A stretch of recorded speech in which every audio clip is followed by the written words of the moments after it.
சப்பாத்திக்கு சப்பாத்திக்கு பூரிக்கு உருளைக்கிழங்கு கறி வைக்க போகிறோம்.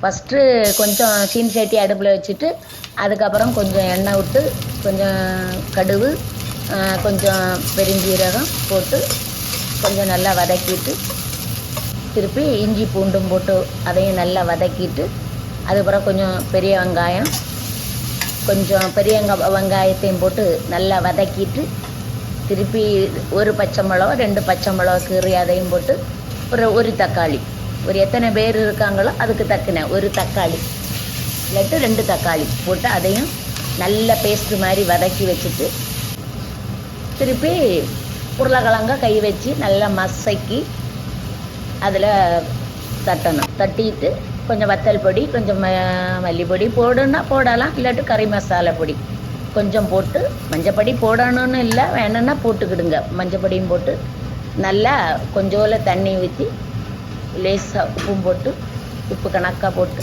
அதை நல்லா கிண்டி நல்லா கொலன்னு வச்சு சப்பாத்தி கூட்டு மாதிரி வச்சு இறக்கும்போது கொஞ்சம் மல்லிக்கீரை போட்டு நல்லா கொஞ்சம் கிண்டி கொஞ்சம் நேரம் மூடி வச்சுருங்க. அப்போ ரொம்ப டேஸ்ட்டாக இருக்கும். சப்பாத்திக்கு சுட்டு சாப்பிடலாம். இது வித்தியாசமாக கொஞ்சம் சாம்பார் பொடி போட்டிருக்கு. சரியா? சரி.